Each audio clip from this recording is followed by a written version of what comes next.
quero louvar a Deus pela oportunidade de estar aqui pela primeira vez, em poder ter essa oportunidade de estar aqui com vocês. E antes de nós iniciarmos o ensino, eu quero deixar aqui os meus agradecimentos. Em primeiro lugar, quero agradecer o pastor da igreja, pastor Francisco. Ele está presente, não está, né? A pastora, sua esposa Maria Duarte, mas o vice está, né? Então, no nome do vice, eu cumprimento a todo o ministério, cumprimento o pastor desta igreja, que Deus possa recompensá-los pela liberdade, por permitir de estarmos aqui hoje. Também quero deixar os meus agradecimentos ao departamento, à Secretaria de Missões, na pessoa do presbítero Natan e a sua esposa Ana Cláudia, a irmã que manteve o contato conosco. Deus abençoe esse casal e a todo o departamento, a toda a Secretaria de Missões. Esses demais nomes aqui, José e Deliane, também faz parte da Secretaria de Missões. Deus abençoe vocês. Parabéns pela iniciativa. Eu vou usar aqui o púlpito, irmãos, porque eu sou um pouco mais comprido e a mesa é baixa, né?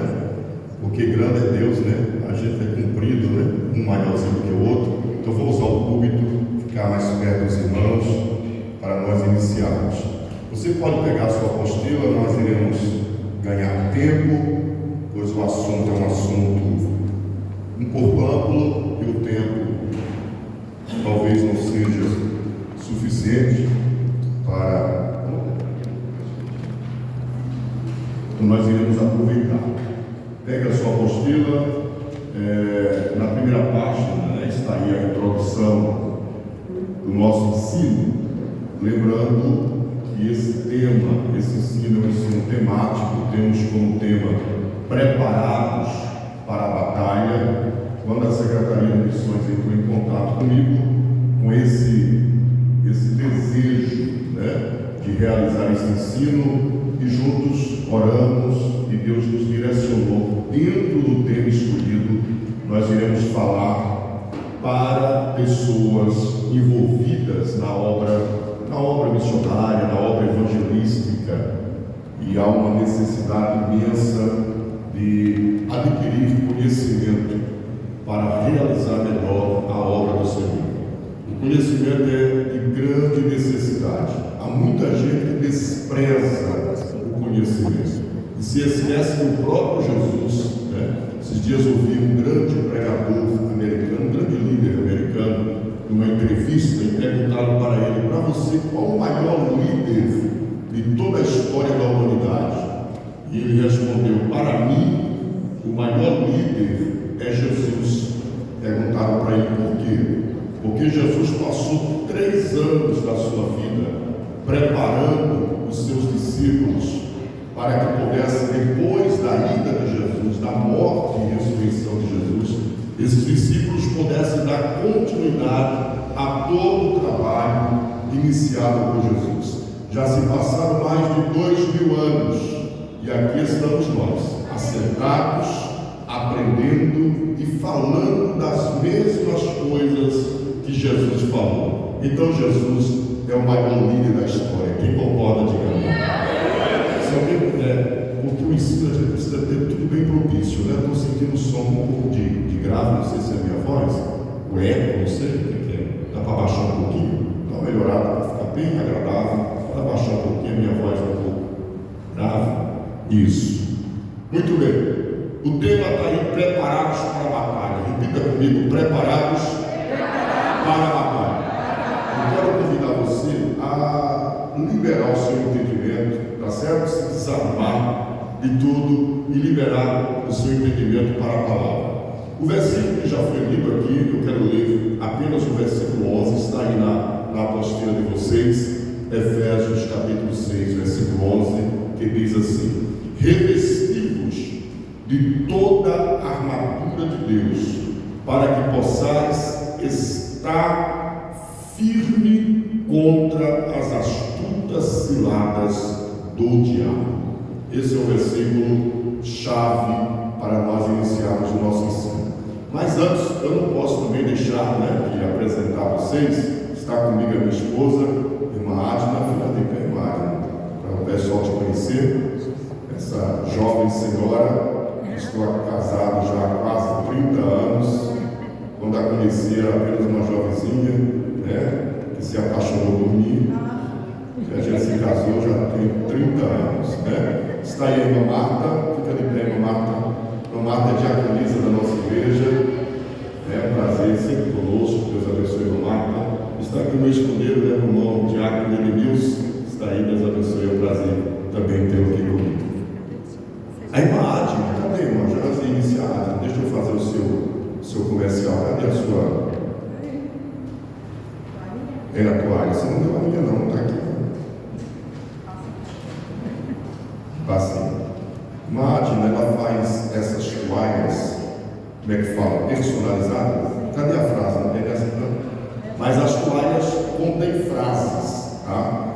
É um trabalho que Deus colocou no coração dela e com esse trabalho ela ajuda a obra missionária.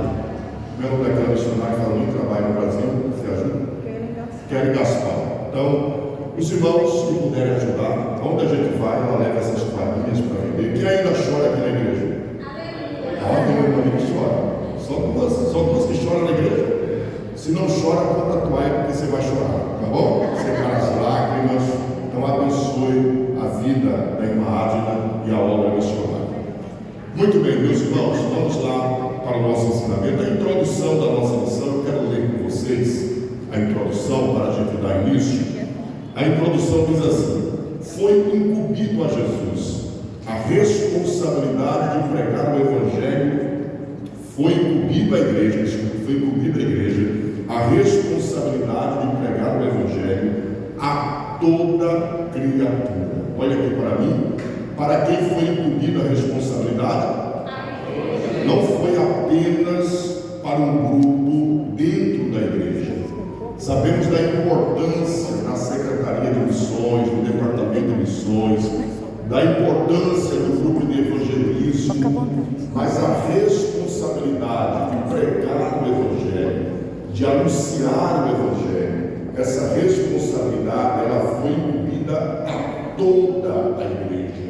Eu sempre digo que há muitos crentes que perderão a salvação por um pecado pouco falado na igreja. A gente prega contra o pecado e falamos de vários tipos de pecado e esquecemos desse que por muitas vezes Jesus citou em suas parábolas, não uma, nem duas, nem três, por muitas vezes Jesus falou do perigo desse pecado. Que pecado é esse, pastor? É o pecado da negligência. É quando a gente pode fazer e não fazemos. Jesus falou do servo negligente. E quando ele se refere ao servo negligente, o resultado final desse servo, em todas as parábolas, Jesus termina dizendo: amarrai-o de pés e mãos e lança-o nas trevas exteriores. Observe essas parábolas contadas por Jesus. Geralmente Jesus está falando daquele servo que recebeu uma responsabilidade, daquele servo que recebeu uma missão, porque pregar o Evangelho é uma missão. Diga comigo, pregar o Evangelho é uma ordem imperativa, e essa ordem não é incumbida apenas ao ministério da igreja, não é apenas o pastor, o presbítero, o diácono, o grupo de evangelismo. Essa é uma responsabilidade de todos os crentes. Todo crente precisa ser estimulado, ele precisa ser despertado para essa responsabilidade. Tem gente que passa anos e mais anos morando vizinho de alguém, e tem gente que não sabe que aquela pessoa é crente, né? E às vezes, em vez de pregar o Evangelho, eu me lembrei de um irmão, né, que colocou na porta da casa dele uma frase, e a frase dizia: esta casa pertence a Jesus. Um dia o vizinho foi lá e escreveu embaixo: portanto está alugada para o diabo. Porque dentro da casa do crente só havia gritaria, briga. Então tem muita gente que ainda não entendeu Tem muita gente que ficará fora do céu por não cumprir com a sua missão, como crente. Nós não somos crentes apenas para sentar nessas cadeiras. Que lindo ver vocês aqui hoje. Eu quero acreditar plenamente que não seja apenas pelos brindes, né? Pelo Pix, e falar no Pix de 200, quem quer esse Pix tem que dividir comigo. Quem pode dizer amém? Nós vamos ganhar, vai ter que dividir comigo. Falou amém? Então é uma responsabilidade. Precisamos entender. Então essa responsabilidade foi incumbida à igreja. Repita comigo de novo essa frase. Diga: pregar o evangelho é a minha responsabilidade. Ah, pastor, mas eu não sei pregar. Pregue com a vida, diga que Jesus salva. Nós somos resultados, nós somos frutos de uma obra missionária dos fundadores, os nossos patriarcas, Daniel Berg e Cunavim. Esses dias vocês estão ouvindo, está no YouTube uma pregação do Daniel Berg, que nem o português sabia falar direito. Mas sabe qual era a pregação de Daniel Berg? Jesus salva, Jesus cura, Jesus batiza com o Espírito Santo e Jesus leva para o céu. E multidões se rendiam a Cristo. Não precisa saber muito para falar de Jesus. Então a responsabilidade é nossa. Então vamos para a introdução para concluir. Então essa responsabilidade é de todos nós, foi incluída a igreja. Continuando aqui, e Jesus é claro na sua ordem, nessa ordem imperativa do Evangelho escrito por Marcos no capítulo 16, que no cumprimento dessa ordem haveríamos de enfrentar. Olha aqui para mim, já aprendemos que a ordem, a responsabilidade é de todos nós, e no cumprimento dessa ordenança, dessa ordem, que é pregar o Evangelho, Jesus deixou claro que não seria fácil. Qual é a missão da igreja? Qual é a primeira? A pergunta é, olha aqui para mim, qual é a primeira missão da igreja? Eu quero ver, qual que é a primeira missão da igreja? Quem pode me responder? Como igreja, qual é a nossa primeira missão? Vamos pregar a palavra? Geralmente essa é a resposta, mas essa não é a resposta certa. Sabe qual é a primeira missão da igreja? Diga comigo: adorar. Essa é a primeira missão. A primeira missão da igreja é adorar. A segunda missão é pregar o Evangelho. E pregar o Evangelho, cumprir com essa missão, tanto de adorar como pregar, não é simples. Olha aqui, Jesus nunca falou que seria fácil. A gente vive uma época onde o Evangelho da facilidade está sendo pregado. O Evangelho que enriquece. Esses dias eu estava viajando, eu vi um pastor no rádio falar assim: eu convido hoje à noite para o culto, irmão Cícero, os revoltados, porque hoje será o culto dos revoltados. Nós iremos colocar Deus na parede e Deus vai ter que nos dar. Olha que evangelho que está sendo pregado. O evangelho que Deus é obrigado a dar. O evangelho que enriquece. O evangelho que supre as necessidades humanas. Eu sei que tudo isso é resultado da misericórdia, das dádivas, das bênçãos de Deus. Mas esse não é o sentido do evangelho. O que é que significa a palavra evangelho? A palavra evangelho, qual o significado dessa palavra? Diga: evangelho é boas novas. Nesse caso é boas novas de quê? Diga: de salvação. Então o que é evangelho? Evangelho é boas novas de salvação. Então quando Jesus passa para nós a responsabilidade, depois de passar 3 anos aproximadamente preparando os seus discípulos para dar continuidade a esse trabalho, a pregação do Evangelho, Jesus passa a responsabilidade para os discípulos. Ele deixa claro que não seria fácil. Está lá em Marcos capítulo 16, quais são os desafios, quais são os inimigos, porque ser crente não é mar de rosa não. Jesus nunca falou que seria fácil. Se tem alguém achando que ser crente é mar de rosa, está enganado. Jesus falou: no mundo tereis aflições. Ele nunca falou que seria fácil. maldições, cruz, escorpião, demônio, serpente. Olha lá, irmãos, é brincadeira um negócio desse? São muitos, sabe, os inimigos, os adversários que nos perseguem. Eu coloquei aqui na introdução, concluindo, estamos apenas na introdução, eu vou correr. No cumprimento dessa ordem, haveríamos de enfrentar, o que é que está aí? Diga, escorpiões.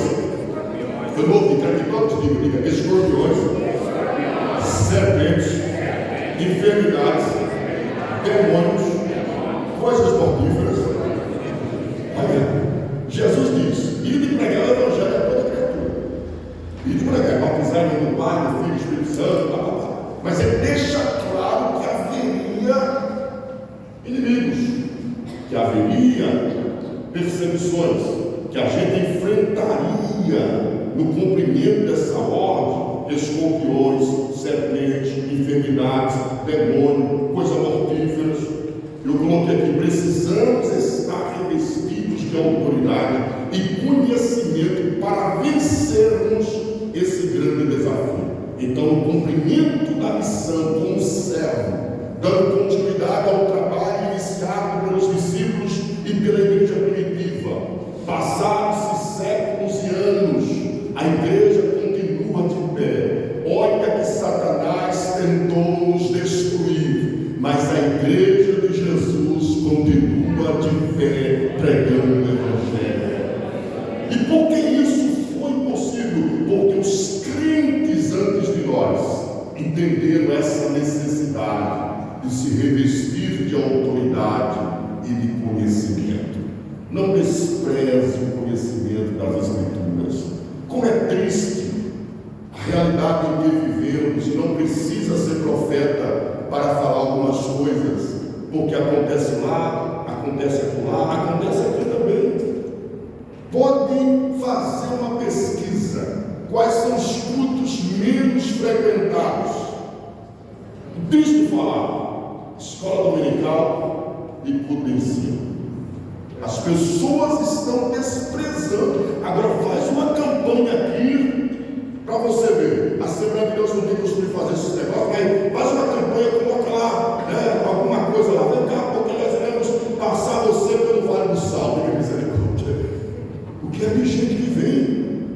Porque as pessoas entenderam que o evangelho é para receber, quando na verdade o evangelho é para doar, é para dar, é para ofertar. Quem veio ofertar aqui para Jesus?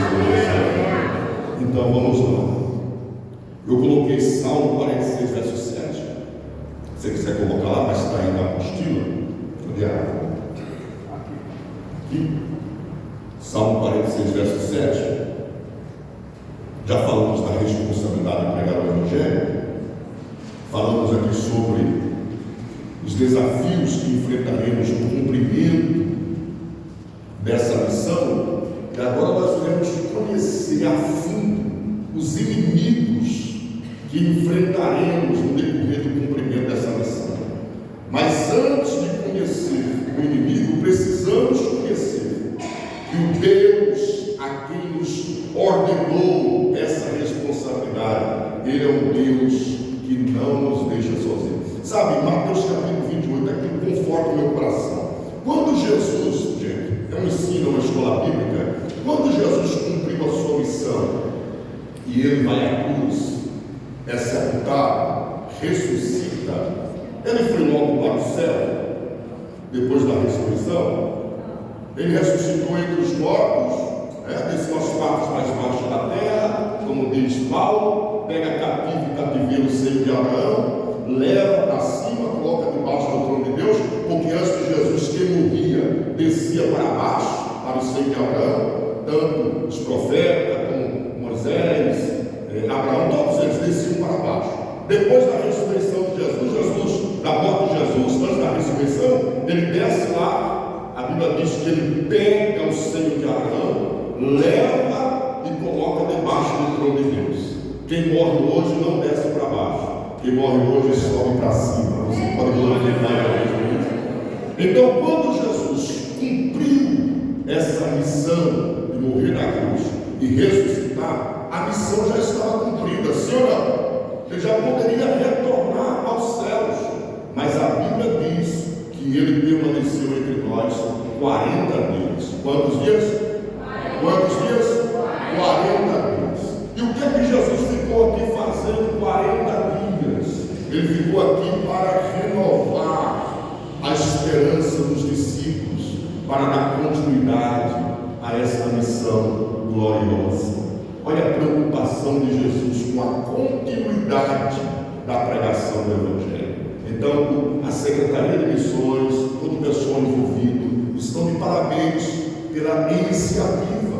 Isso é necessário. Eu sei que tudo que está e tudo que será ensinado aqui, vocês já ouviram, já aprenderam, mas nós estamos aqui recapitulando. O Senhor, sabe, nos trazendo à memória essa responsabilidade. Então, o salmista, no Salmo 46, verso 7, ele apresenta ao nosso Deus como o Senhor dos exércitos. Olha o que diz: o Senhor dos exércitos está, o Deus de Jacó é o nosso. Quando Jesus ressuscita, ele passa 40 dias, passado 40 dias, ele vai com os seus discípulos ao Monte da Oliveira.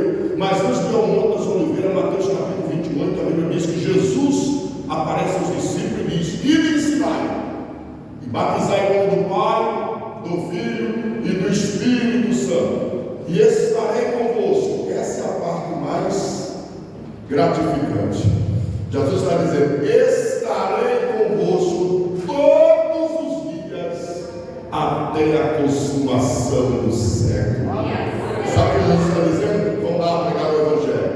Fica tranquilo, vai ter escorpião, vai ter serpente, vai ter demônio, vai ter enfermidade, vai ter perseguição, mas vocês não estarão sozinhos. Eu estarei cooperando com vocês. Vocês pregam e eu cumpro. Vocês falam que eu liberto e eu liberto. Vocês falam que eu salvo e eu salvo. Vocês dizem que eu curo e eu curo. Eu estarei com vocês todos os dias até a consumação do século. Então o salmista está nos apresentando o Senhor como o Senhor dos exércitos. Eu coloquei na apostila, volto o senhor olhar para ela, está aqui. Este salmo nos apresenta um Deus como o Senhor dos exércitos. E na realidade, na lição, ele tem 4 exércitos ao seu dispor. O salmista, quando apresenta o Senhor como o Senhor dos exércitos, isso está no plural, significa dizer que Deus não tem apenas um exército. Olha aqui, qualquer líder governamental, ele tem 3 exércitos ao seu dispor. O nosso Deus também tem, mas ele tem 4. Quantos ele tem? 4 exércitos ao seu dispor.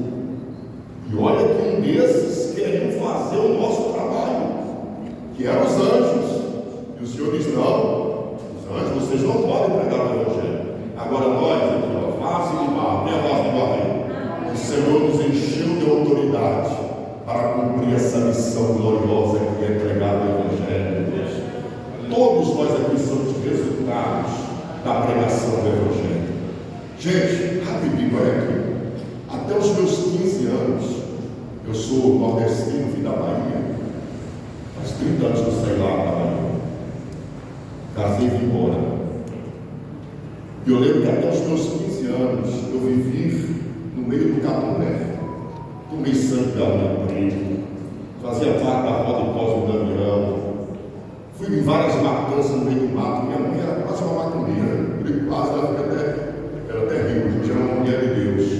E quantos trabalhos que eu vi os macumbeiros fazer meia-noite na Mata Virgem, fazer aquele circo para batizar macumbeiro e macumbeiro. Mas com 15 anos, o Evangelho que alcançou. Aleluia, você manda agora a Deus, porque você é resultado da pregação do Evangelho. Sabe o que aconteceu? Apenas aquele menino de 15 anos crente naquela família. No ano 90, final de 90 para 89, 89 para 90, 91. Isso é uma luta que eu enfrentei, mas eu continuei firme pregando o Evangelho. Hoje eu posso dizer, eu e minha casa servimos ao Senhor, porque o Evangelho transforma. Deus tem quantos exércitos? Eu não ouvi quantos exércitos? Então repita comigo, diga: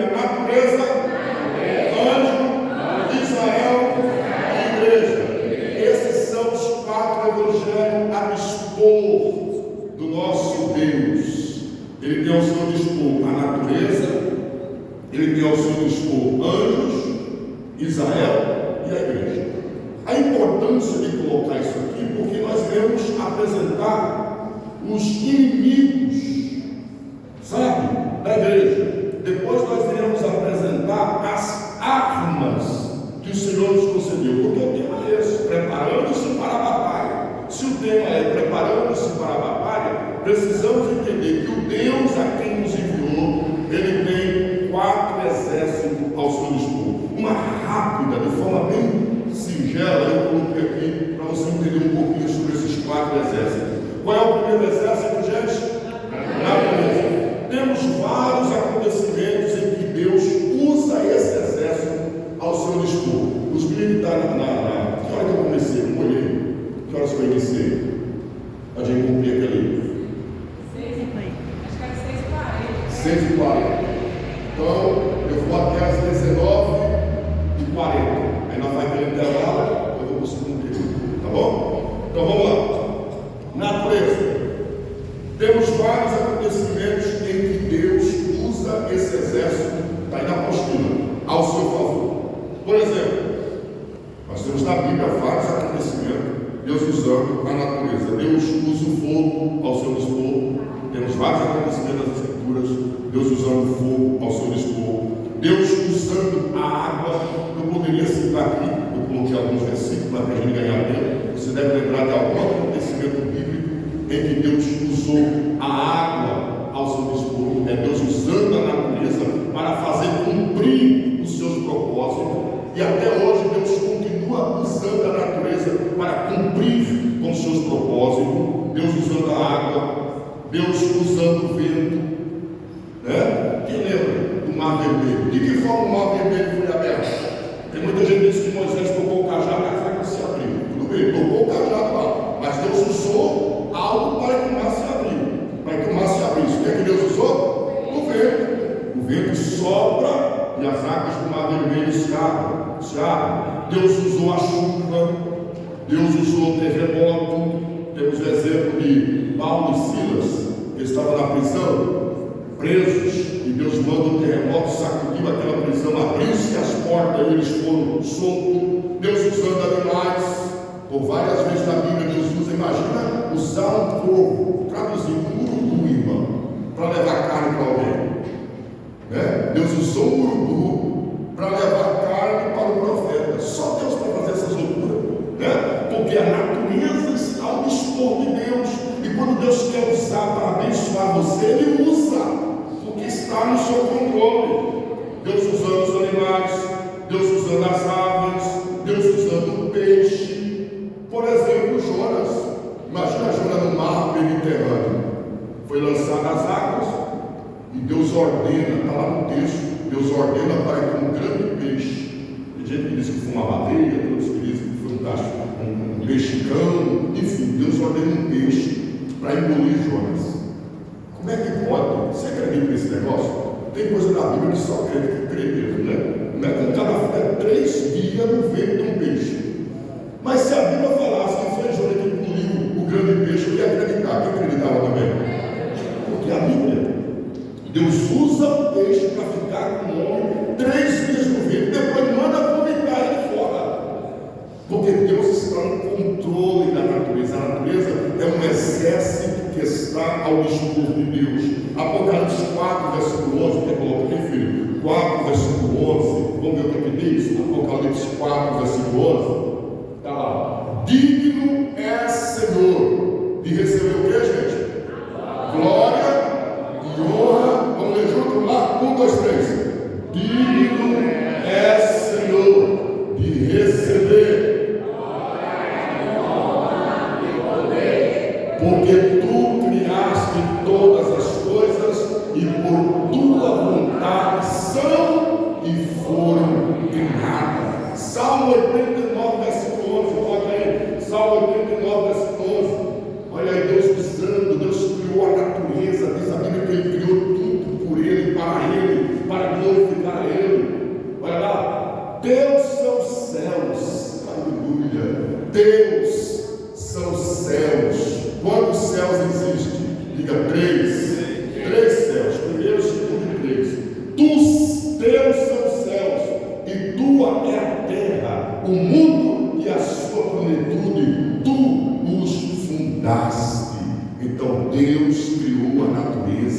Ele está no controle da natureza e tudo é para a sua glória. Qual é o segundo exército correndo aí? Qual é o segundo? Anjos. Os anjos também é um exército de Deus que está ao seu dispor. Olha, anjo está ao dispor, está debaixo da ordem divina ao nosso dispor. Tá certo? Quem ordena o anjo não sou eu. Diga comigo, quem ordena o anjo é Deus. Porque tem uma turma aí querendo dar ordem anjo.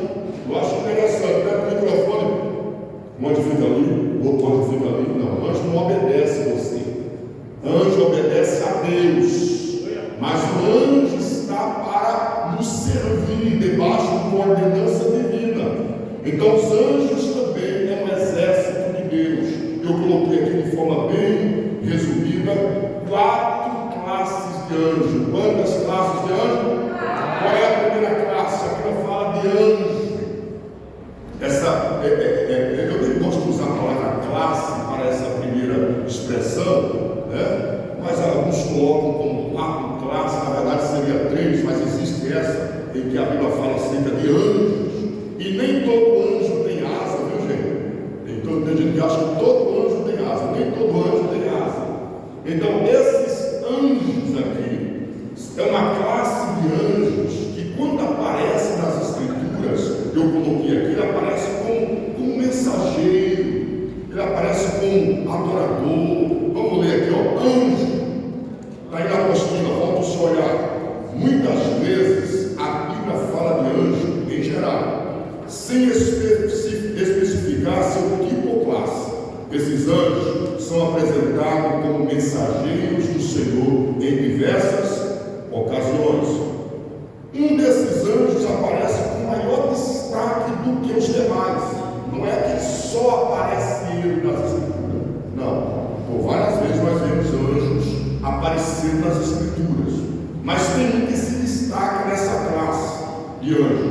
Um desses anjos aparece com maior destaque do que os demais. Ele é designado pelo nome de quem? Quer que está aí na apostila? Qual o nome do anjo que mais aparece nas escrituras? Como mensageiro, qual o nome dele? Quem está lendo a apostila aí? Qual o nome que está aí? Gabriel, gente. Está aí na apostila, anjo. Acompanhe comigo. Ele é designado pelo nome de quê? Gabriel. E esteve envolvido em situações marcantes dentro da história da redenção. Está na postura isso, você?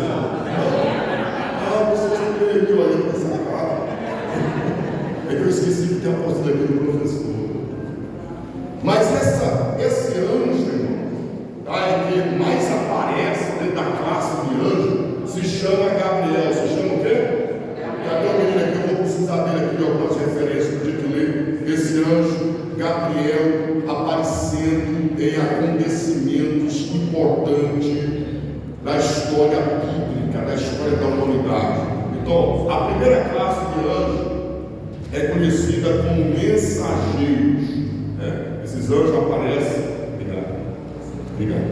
aparecem em algumas ocasiões como mensageiro. E o que mais aparece entre esses anjos é Gabriel. Coloca aí, por favor, Daniel, capítulo. Aliás, coloca Lucas, capítulo 1, só capítulo 1, versículo 19. O anjo Gabriel. Quem trouxe a mensagem para Zacarias que ele seria pai de um menino? Gabriel.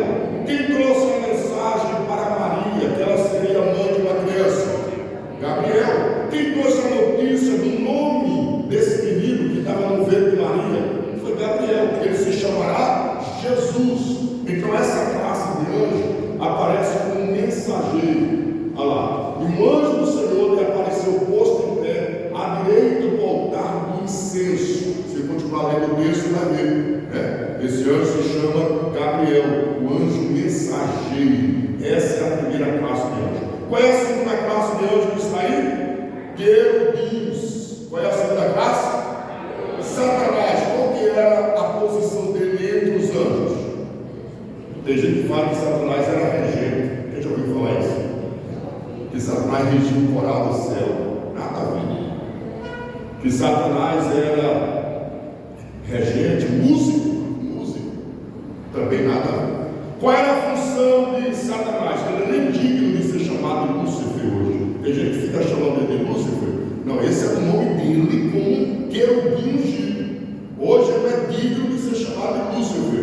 Ele é diabo, Satanás, antiga serpente, mas não Lúcifer.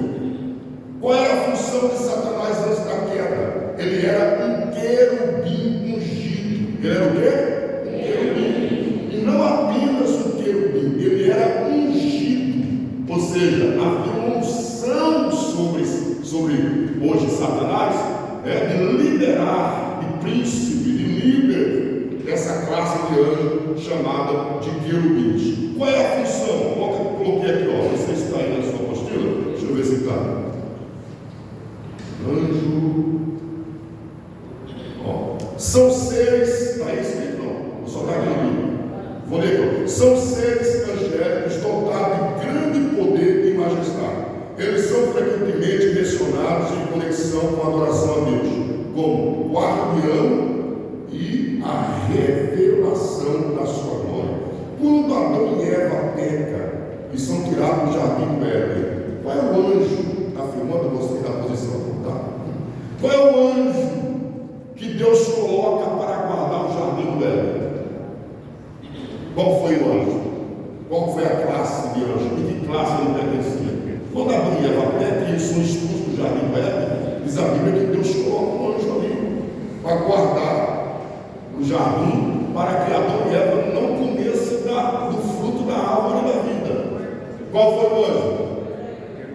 Não foi querubim. 2 querubins para guardar a entrada do Éden. Agora deixa eu perguntar a vocês: qual foi o primeiro habitante do Éden? Quem foi o primeiro habitante do Éden? Foi Adão e Eva? Sabia que o primeiro habitante do Éden foi Satanás? Está lá em Ezequiel. O Éden era a habitação de Lúcifer. Olha que coisa interessante. Quando Lúcifer coloca no coração de fazer um trono e se igualar a Deus, e ele é expulso do céu ou do Éden, e Jesus diz: eu vi Satanás sendo lançado como raio sobre a terra. O primeiro habitante do Éden foi Lúcifer. Quando ele é expulso, Deus traz o Éden para a terra. Deus traz o Éden para onde? Para a terra. E onde é que Deus colocou o Éden? Você vai se surpreender. Quem já ouviu falar no Iraque? Sabe onde é que o Éden estava? Aonde é o Iraque hoje? Está lá em Gênesis. Pega a geografia, tanto bíblica como a geografia escolar, você vai ver. O Iraque, ele é banhado pelo rio Eufrates e pelo rio Tigre. E no meio, na Mesopotâmia, ou a terra do meio, quem estudou, já estudou sobre isso, a terra do meio, banhada pelo rio Tigre e pelo rio Eufrates. Quem está lá hoje? O Iraque. Você vai em Gênesis, aonde é que está o Éden? De um lado o rio Tigre, do outro lado o rio Eufrates. Deus trouxe o Éden, colocou na terra, plantou um jardim no Éden, plantou um jardim. Por isso a ira de Satanás, porque ele perdeu o lugar dele para nós. Dê glória a Jesus por isso. Então Satanás fica furioso e coloca um homem para cuidar desse jardim. Depois que Adão e Eva pecam, Deus coloca querubins para que guardem o jardim do Éden, para que o homem não coma do fruto da árvore da vida. Aí alguém pergunta: pastor, onde é que está o Éden hoje? A Bíblia diz que Deus tomou para si, a gente não sabe onde está o Éden. Mas o que nós desejamos não é habitar no Éden, nós desejamos habitar na Nova Jerusalém. Aleluia. Então, querubins são seres angelicais dotados de grande poder e majestade. Eles são frequentemente mencionados em conexão com a adoração a Deus, como guardião e a revelação de sua glória. Qual é a função de um querubim? Proteger, guardar. Temos o exemplo de Gênesis capítulo 3, verso 24, guardou o jardim do Éden. Esses mesmos, querubins, por uma ordenança divina, quando Deus manda construir a arca da aliança, ele manda que eles fizessem 2 querubins. Olha que coisa interessante. Deus manda criar uma arca, uma caixa de madeira, banhar ouro, e na tampa dessa caixa, Deus manda fazer 2 querubins. E querubim tem asa, diga comigo, querubim tem asa. É uma classe de anjo que tem asa. E Deus manda desenhar 2 querubins. Checar no inimigo. Levanta a mão, deixa o seu papel aí. A caneta também. Levanta a mão.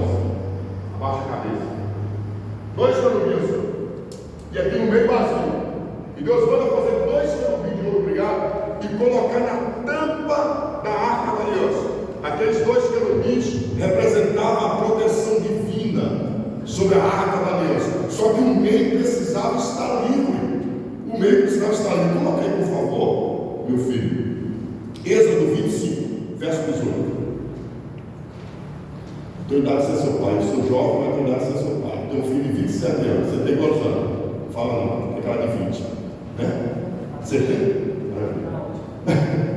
Ó, que está lá. Farás também 2 querubins de ouro batidos, fará nas duas extremidades do propiciatório. O propiciatório era a tampa da arca da aliança. Aquela arca da aliança, né, se tornou um amuleto para o povo de Israel. Coloca outro versículo. Farás o querubim na extremidade de uma parte, e o outro querubim na extremidade da outra parte.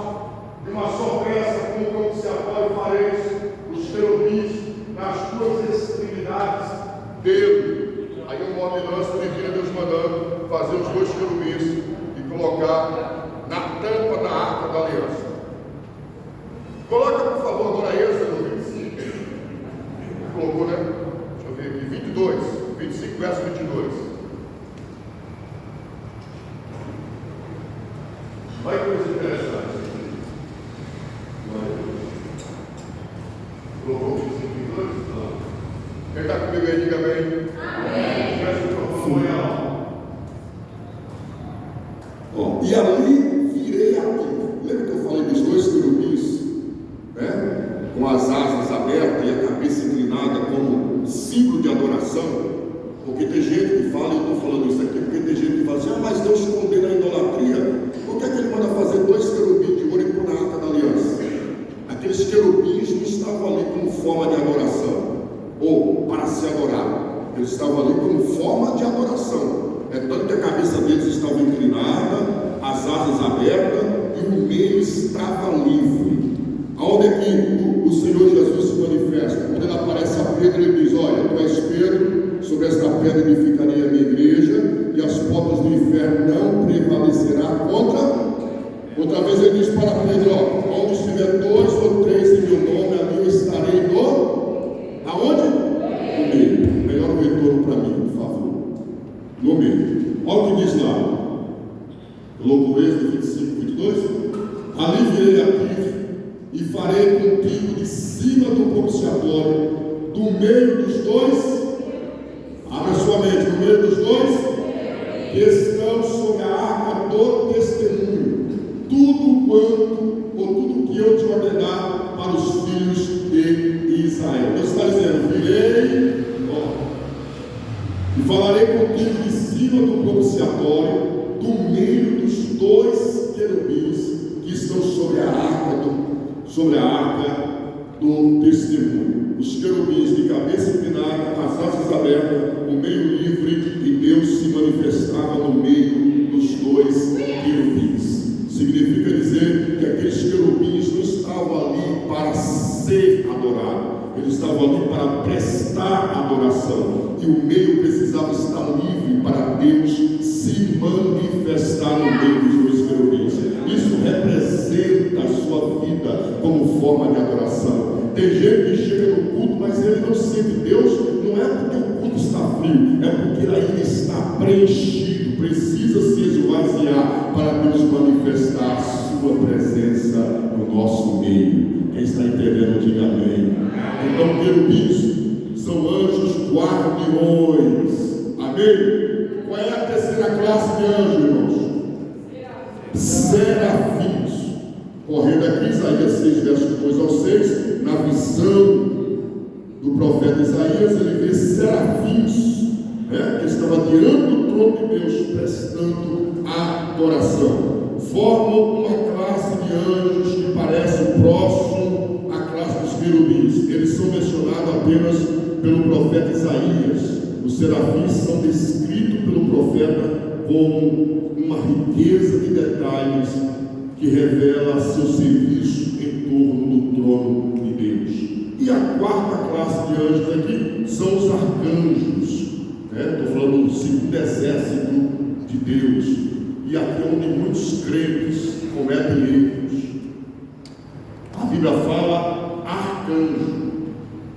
Observe que anjos está no plural, querubins está no plural, serafins está no plural, mas arcanjo está no singular. Qual é a função do arcanjo? O arcanjo é o anjo guerreiro. Todas as vezes que o arcanjo se apresenta nas Escrituras é para guerrear contra alguém no mundo espiritual. Então, quando você olha e diz: Senhor, manda um anjo com a espada desbanhada, você está chamando o anjo para guerrear, às vezes até contra você mesmo, contra a sua família. Então, esse anjo guerreiro, que é o arcanjo, eu coloquei aqui apenas Miguel. É tanto que tem gente que defende, eu estou sem retorno. Se não puder me ajudar, eu estou sentindo falta de retorno aqui. Faça retorno aqui, uma 2 horas, me ajuda aí, filho. Apenas Miguel é mencionado na Bíblia, pertencente a esta classe. Está lá em Judas capítulo 9. Alguns estudiosos acreditam que possa haver mais arcanjo. Tem gente que defende que tem mais de um arcanjo, enquanto outros afirmam que apenas Miguel ocupa esse posto. Eu acredito que a Bíblia fala só de Miguel. Ele é retratado na Bíblia como comandante do exército celestial a serviço de Deus, ou seja, ele ocupa o posto mais elevado na hierarquia dos anjos.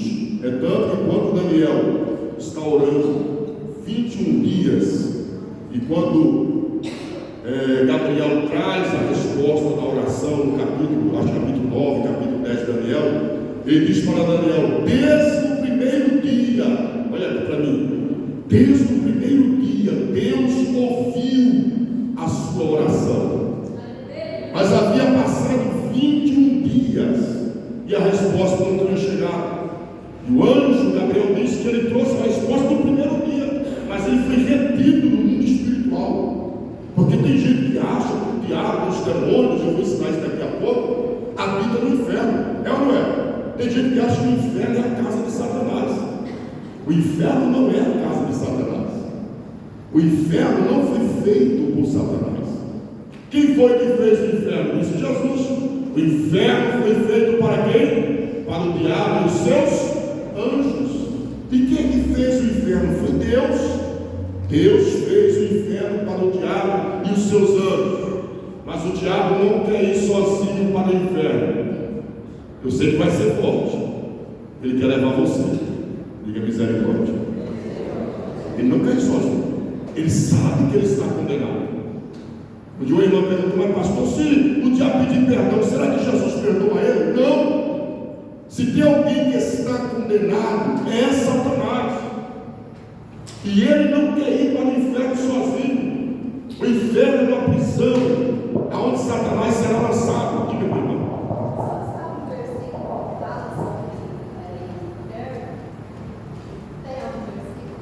Que fala sobre o inferno? Vários versículos da Bíblia que falam sobre o inferno. Que o inferno é para baixo. Vamos citar, quer ver? Deixa eu ver aqui o mais fácil sobre o inferno.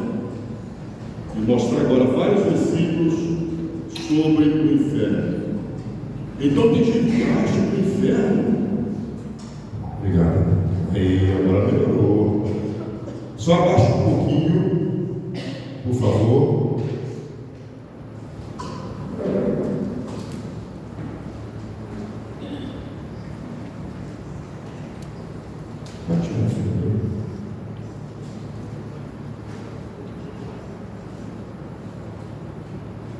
Eu posso ter esse lugar aqui, que foi a minha internet.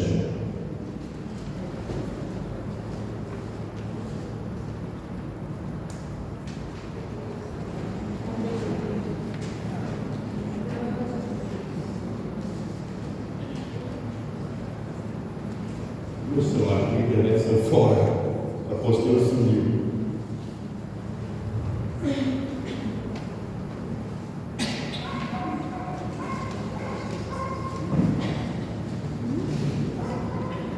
A internet da igreja, eu acho que a internet falhou.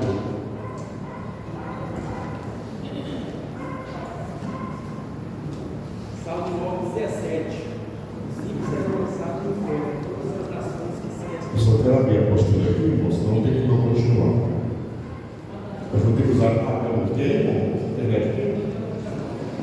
Aqui, ó.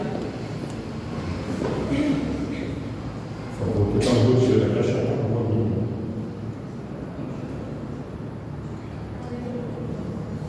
Aí subiu tudo aqui.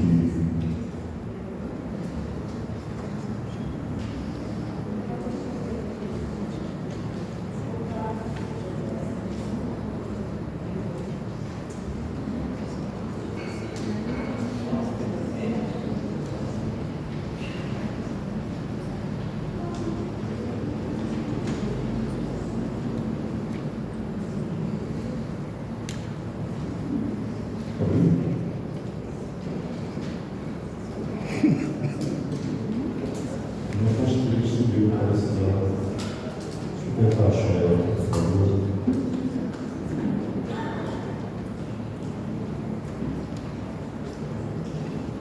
Preparados para a batalha. Serafim de Fala.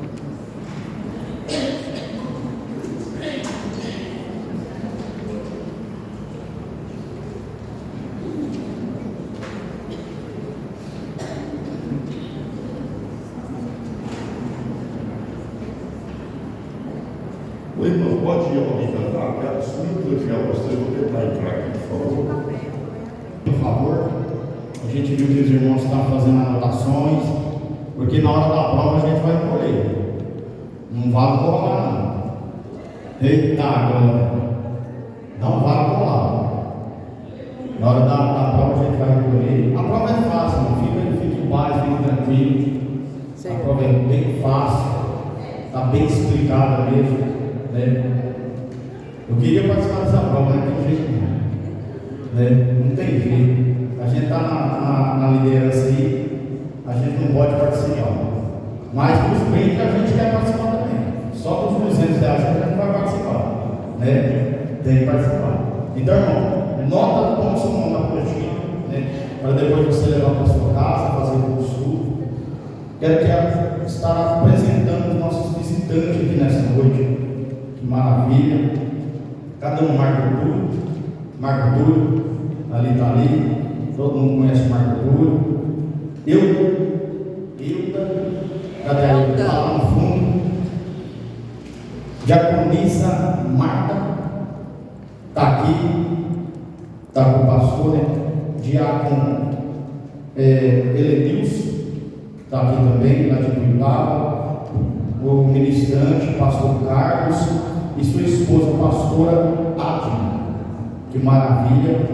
Também está aqui também lá de Tuibaba, pastor Emerson, pastora Thaís. Cadê? Está lá, que maravilha. Presbítero João. Cadê o presbítero João? Está com ele. Eduardo Soares da Silva. O Eduardo está ali também. Diaconisa Luciana Martins. Diaconisa, está ali, caravana abençoada de Tuibaba. Então ele está ali nossos pastores, pastor Francisco, César, pastora Duarte, né? Teve um imprevisto, deu uma atrasadinha, mas chegaram aí. O pastor está querendo conhecer vocês. É uma bênção. Então, já quero passar novamente para o pastor, já dá continuidade. E avisando, irmãos, que as cozinheiras pediam mais tempo, né? Está ali preparando um amor, um carinho, porque vai ter janta também, né? Vai ter brinde, vai ter palavra e vai ter uma janta abençoada para todos aqui em nome de Jesus. Então elas pediram um pouco mais de tempo. Eu falei, não, pode ficar em paz, que tem muita coisa ainda para ser estudado aqui, e que Deus abençoe todos em nome de Jesus. Pastor Carlos. Amém. Graças a Deus que resolveu a situação aqui, irmãos da internet. Nós paramos aqui no Arcanjo, mas a irmã fez uma pergunta acerca do que a irmã perguntou. Foi do que? Do inferno. Só quer saber versículos do inferno? São vários, né? Tanto no Novo como no Velho. Na verdade, Jesus falou mais do inferno do que do céu. Jesus falou mais do inferno do que do céu. Mateus 5, 25. Mateus 5, 25. A gente tem até porque.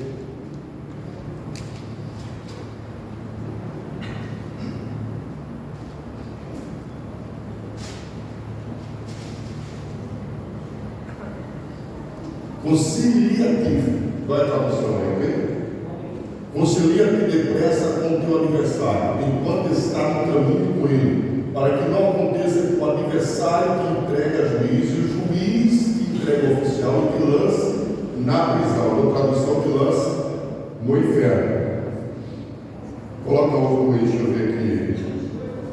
23, você colocou? 22. Eu, porém, vos digo que qualquer que sem motivo singularizar contra o seu irmão será réu de juízo, e qualquer que disser ao seu irmão raca será réu do sinédrio, e qualquer que disser louco será réu do fogo do inferno. Quando Jesus conta, não parábola, eu não gosto de chamar de parábola, porque na verdade ali é um fato real. Quando Jesus fala do rico e Lázaro, quem já leu o rico e Lázaro? A Bíblia diz que tanto o rico como Lázaro morrem e vão para onde? Para o Hades. No grego, Hades se deriva de uma palavra, de um costume, na verdade, que havia em Jerusalém, que era Jerusalém, uma cidade cercada por muros, 12 portas, e havia uma porta ali chamada Porta do Monturo. Todo o lixo da cidade era jogado naquele monturo. Então, quando Jesus cita a parábola, ele diz que lá o fogo nunca se apaga, o bicho nunca morre. Jesus usa a simbologia desse futuro para se referir ao inferno. E quando Jesus fala da parábola do rico e Lázaro, Jesus diz que tanto o rico como Lázaro desceram para o Hades. Abraão fica no seio, que é chamado seio de Abraão, que a gente chama de paraíso. Imagina um paraíso à beira do inferno. O que é que separava o seio de Abraão do Hades? Hades, no grego, significa inferno. O que é que separava o Hades do seio de Abraão? Jesus disse que era o quê? Um abismo. É tanto que o Lázaro, quando está no Hades, ele olha para cima e ele vê Abraão. Aqui está o Hades, inferno, um pouco acima do seio de Abraão, e o que separava os dois era o abismo. Quando Jesus ressuscita, a Bíblia diz que Jesus é morto e o seu corpo é sepultado. 3 dias ele fica ali no túmulo, no corpo de Jesus. Mas Paulo diz que Jesus desce às partes mais baixas da terra. Aonde é que o inferno fica? Nas partes mais baixas da terra. A Bíblia diz que Jesus desce nas partes mais baixas da terra. Ele vai lá no inferno, ele vai lá no Hades. Ele prega para aqueles que estão em prisões, porque tanto Abraão, Isaac, Jacó, Eliseu, todos os patriarcas e profetas estavam no seio de Abraão, aguardando a chegada do Messias que os profetas haviam profetizado. Então Jesus vai lá no seio de Abraão, e a Bíblia diz que ele prega para aqueles que estão em prisões, porque o seio de Abraão era uma prisão. Imagina você morar lá no inferno. Quem gosta de morar, quem mora perto de um barco, pegado num barco, imagina aquele barco que tem barulhar a noite inteira. Lá estava o seio de Abraão. Quem está me entendendo? Aí Jesus desce lá, a Bíblia diz que ele pega o seio de Abraão, irmão, e leva, Paulo diz, pega cativo o cativeiro e coloca debaixo do trono de Deus. E Jesus braga: todo o poder foi me dado nos céus e na terra. Em minhas mãos está a chave da morte e do inferno. Então o inferno é uma prisão. O seio de Abraão não está mais nas partes baixas da terra. O inferno está nas partes baixas da terra. Quem morre com Jesus vai para o inferno. O inferno é uma prisão. Só que o inferno não é o resultado final. A Bíblia diz que no juízo final, o inferno, o diabo, todos os anjos caídos, o anticristo, o falso profeta, todos serão lançados aonde? No lago de fogo. Então existe inferno e existe lago de fogo. Inferno é uma prisão, tá certo? E o inferno será lançado no lago de fogo. O lago de fogo é o sofrimento eterno. Então, o inferno é uma realidade e o céu é uma realidade. Você crendo ou não crendo, o céu é real e o inferno é real. Quem está entendendo, diga amém. Então vamos para a nossa apostila. Nós paramos aqui no arcanjo, não é isso? Que é o anjo guerreiro. O arcanjo esteve presente em alguns acontecimentos. Já falamos sobre Daniel, quando o arcanjo ele repreende. Eu falei para vocês que Satanás e os demônios, olha aqui para mim, não está no inferno. Onde é que eles estão? Nas regiões celestiais. É por isso que tem culto que parece que tem o céu se tornou de bronze. E a hora que a gente vai orar é aquela luta, porque esse mundo espiritual, as regiões celestiais, está repleta de demônios. Quer ver a prova disso? 1 Tessalonicenses 4,16. Quantos aqui creem no arrebatamento da igreja? Quando Jesus vier buscar a igreja, qual é a expressão bíblica que Paulo usa para isso? Ele usa a expressão arrebatamento. O que significa a palavra arrebatamento? Alguém pode me explicar? O sentido bem simples. Será tomado. Arrancar, tomar com força, com violência. Quer ver o que é arrebatamento? Vem cá, irmão, pega a sua Bíblia. Deixa aí, faz sua Bíblia. Faz sua Bíblia. Empresta a sua Bíblia. Isso aqui é arrebatamento? Não. O que é arrebatamento? Isso é arrebatamento. Por que Paulo usa a expressão arrebatamento? Obrigado. Porque quando Jesus vier buscar a igreja, você acha que o diabo não vai se opor? Haverá oposição. É por isso que Paulo, em 1 Tessalonicenses 4,16, Paulo disse que antes da igreja ser arrebatada, e Paulo recebe essa revelação que ele chama de mistério, ele diz que acontecerá algumas coisas no céu. Está lá, 1 Tessalonicenses 4,16 a seguir. Qual é a primeira coisa que haverá no céu? Voz de alarido. Nós estamos falando de um Deus como o Senhor dos Exércitos. O que é voz de alarido? Voz de alarido é uma palavra militar. É quando o general convoca o seu exército para se apresentar. Quando o pai, porque tem gente que diz, não, nem Jesus sabe o dia da sua vinda. Quando Jesus falou isso, que só o pai sabia, ele falou como um homem na natureza humana. Hoje Jesus está assentado à destra do Pai. Ele só está aguardando a ordem do Pai. O Pai dará a ordem para ele vir buscar a noiva. E sabe qual é a primeira coisa que vai acontecer no céu? Será a voz de alarido. O que é a voz de alarido? Jesus vai convocar os anjos para vir buscar a sua noiva. Aí a Bíblia diz, Paulo diz que haverá voz de alarido, ou seja, os anjos estarão presentes no arrebatamento da igreja. E o que é que esses anjos irão fazer? Paulo diz que haverá trombeta de Deus. O que é trombeta de Deus? Os anjos irão tocar as trombetas. E quando os anjos tocarem as trombetas, a Bíblia diz que será um abrir e fechar de olhos. Os mortos ressuscitarão primeiro e os vivos serão arrebatados. Aí Paulo diz que haverá voz de arcanjo. Voz de quê? Vamos decifrar como será o arrebatamento. Jesus vai se levantar do trono, haverá voz de alarido, ele vai convocar os anjos vão se apresentar, as portas do céu vão se abrir, Jesus vai descer nas nuvens, anjo à direita, anjo à esquerda, e na frente de Jesus, Paulo diz que haverá voz de arcanjo. Arcanjo canta? Sim ou não? Não. Qual é a voz do arcanjo? A espada. O que é que o arcanjo estará fazendo na frente? Vamos ver se for falando. Jesus nas nuvens, anjo à direita, anjo à esquerda. Esse será o cenário. E na frente o arcanjo Miguel com a espada desbanhada. Por que haverá a voz de arcanjo?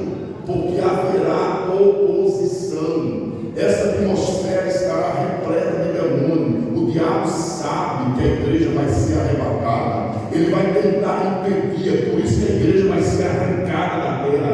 Porque não haverá demônio que atrapalhe a igreja a sair dessa terra. A igreja será arrebatada. Você pode dar glória a Jesus? Estamos no culto ensino, mas no culto ensino a escola bíblica também se dá glória para Jesus. A igreja será arrebatada.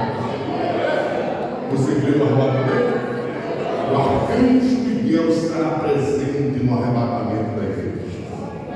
Ao hino na harpa, que eu gosto muito, eu quero cantar um pedacinho com você, diz assim: no céu não entra, cante, fadiga, tristeza e dor, não há coração quebrantado, pois todos são cheios de amor.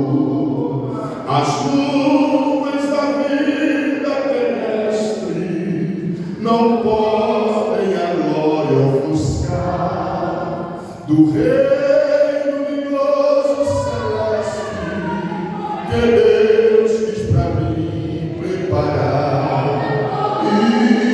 Irei para minha cidade, Jesus me dará um lugar com os crentes de todas as idades. A Deus ele sempre louvar do céu. Aleluia. Das glórias virá.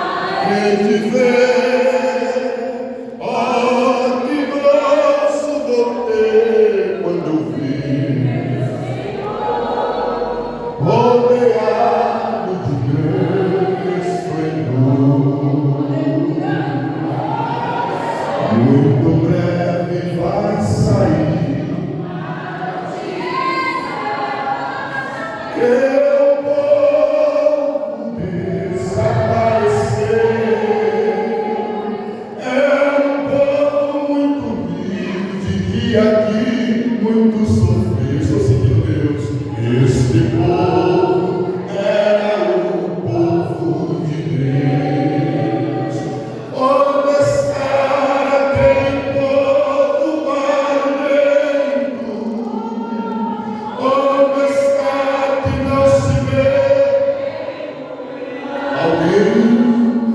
Alguém com voz de lamento vai dizer neste momento: aquele povo foi embora para Sião. Aleluia! Não haverá demônio que peça a igreja de se arrebatar. Estamos ensinando que o Senhor dos Exércitos usará os seus exércitos para cumprir com os seus propósitos. São várias as referências em que o arcanjo Miguel está presente. Por exemplo, quando Satanás é expulso do céu, Apocalipse 12, verso 7, João tem essa revelação. Apocalipse 12, versículo 7. Há uma guerra travada e Satanás entra em peleja contra Miguel. E os anjos, porque quando Satanás é expulso do céu, eu vou falar sobre isso daqui a pouco, ele não veio sozinho. Ele trouxe consigo a terça parte dos anjos, irmãos. Não é brincadeira, não. O mundo espiritual é muito organizado. A gente às vezes vacila nessa questão de organização, mas o mundo espiritual, o reino das trevas, é muito organizado. Satanás ele é onipresente? Não, mas os demônios que são os anjos caídos são tão leais a Satanás que até chega perto da onipresença pela lealdade. Eu costumo dizer, isso parece até ser irônico, que os demônios nos dão uma lição de lealdade. Você não vê nenhum demônio se rebeliar contra o seu líder, mas você vê crente se rebeliar contra o seu pastor. É ou não é? Não existe essa deslealdade no mundo das trevas. Eles são leais uns aos outros, são leais ao seu líder. Eles cumprem com a missão ordenada por Satanás, enquanto nós muitas vezes vacilamos, permitimos no nosso meio. Eu falei aqui que não precisa ser profeta para falar algumas coisas. Eu acredito que quase todos ou todos aqui são crentes. Será que há entre nós divisões, dissensões, contenda, fofoca, um contra o outro? Esqueci, eu vi na internet, alguém fez uma tipologia, um círculo lá, e dois irmãos, cada um com a espada na mão, queridos, pelejando um com o outro, e Satanás do lado assim olhando. Em vez de pelejar contra Satanás, estava pelejando, pastor, um contra o outro. A nossa guerra não é um contra o outro, diga, pastor.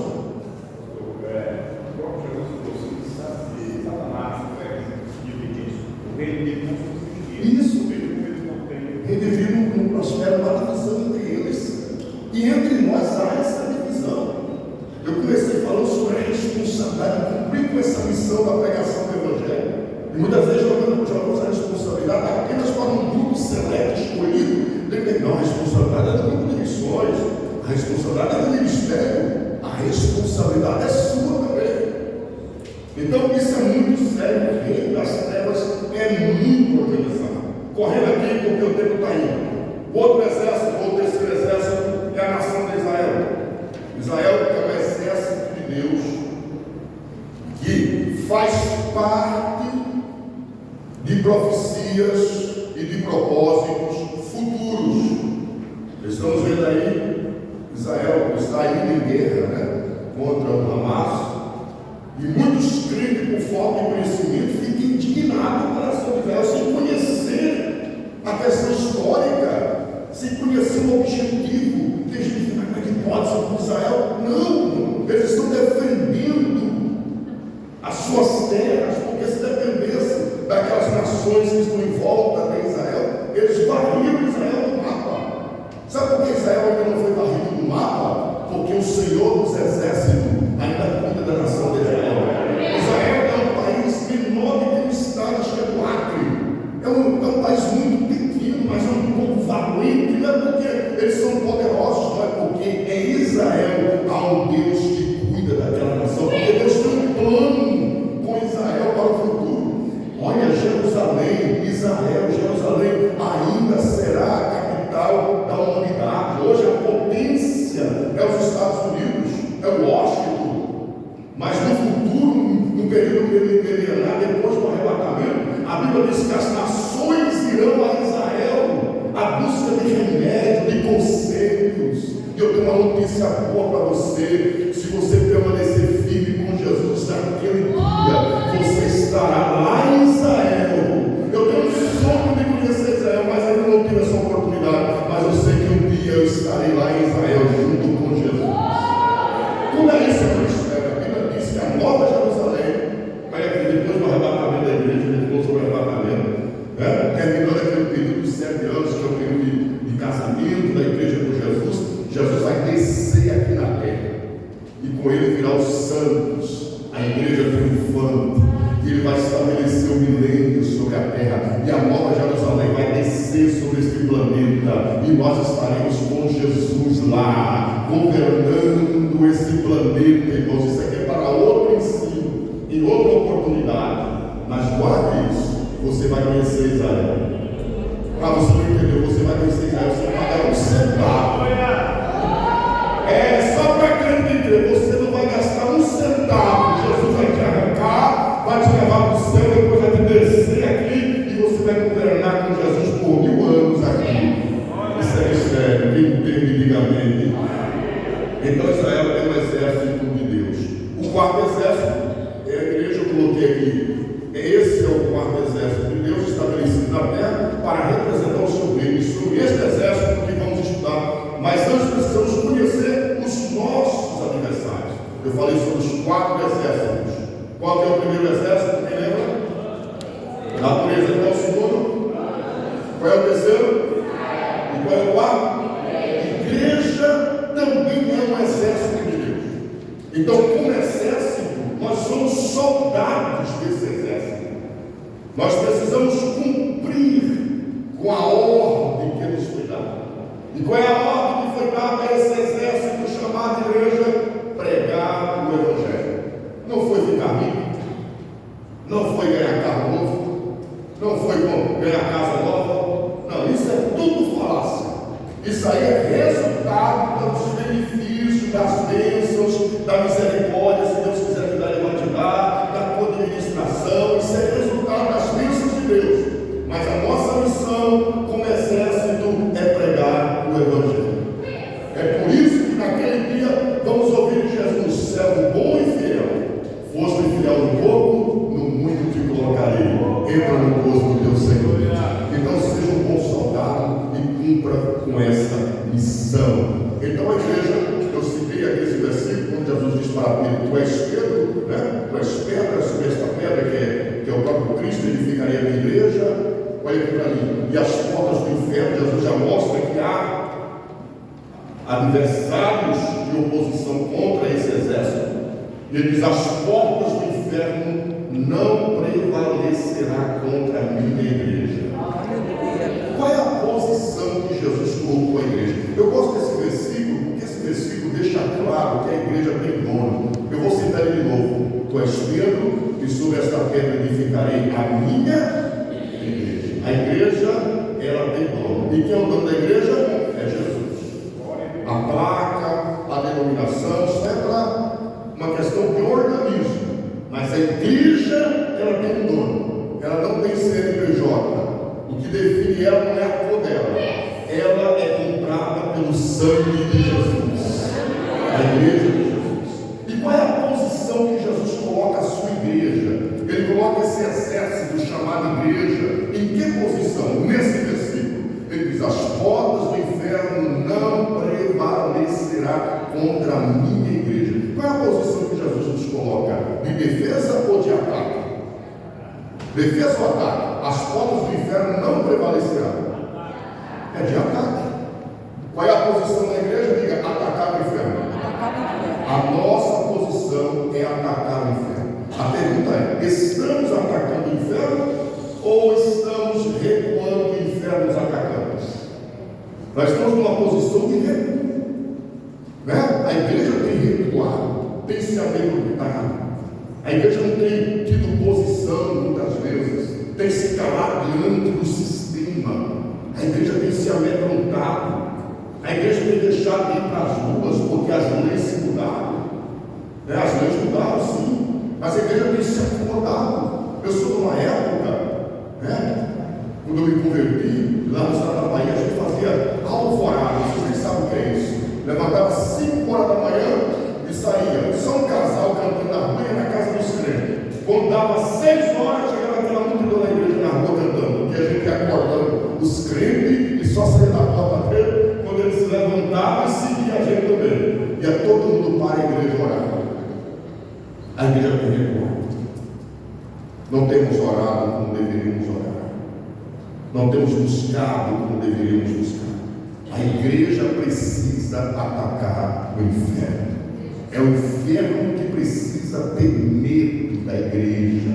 O inferno aqui se refere ao reino das trevas. Porque quando a igreja recua, o diabo avança. O diabo vai tomando espaço. O diabo vai conquistando. Mas quando a igreja avança, os demônios vão se recuando. A igreja vai tomando conta da cidade. Aonde você chega, tem um crente. Chega no comércio, tem um crente. Chega na prefeitura, tem um crente. Chega no mercado, tem um crente. Porque a igreja vai avançando. O maior, ou seja, o país que mais tem crente é a Coreia do Sul. Quem já ouviu falar nisso?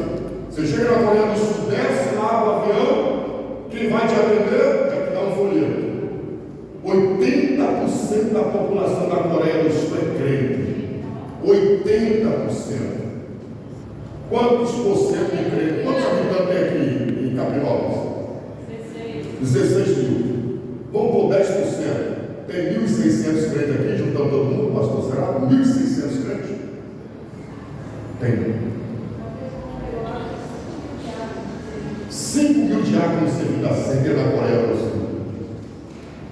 Por quê? Porque a igreja avançou. E como é que ela avançou? Evangelizando. E tu e o Tado, eu dou um grande desafio ali, conversando com pastores. É uma vergonha falar isso. Uma cidade daquela, a gente não chega a 3% do evangelho.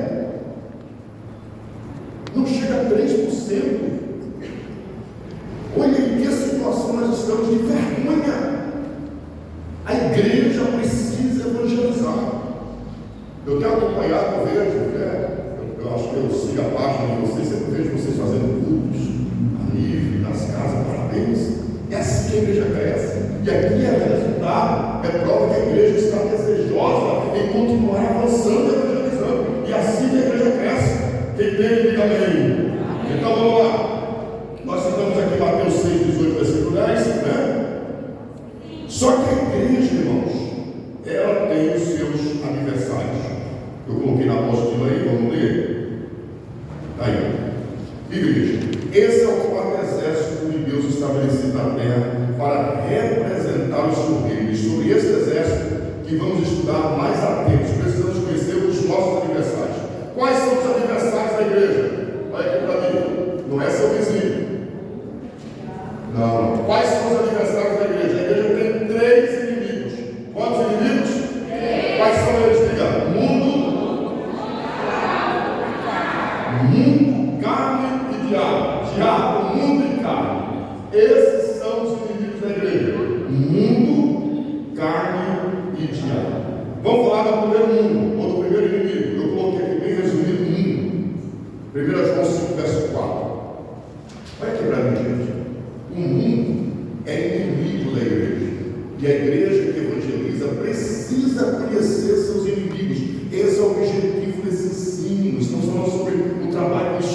igreja precisa conhecer seus inimigos, conhecer o Senhor dos Exércitos, conhecer os exércitos que Deus pensou dispor, conhecer os inimigos da igreja. O primeiro inimigo da igreja é o mundo.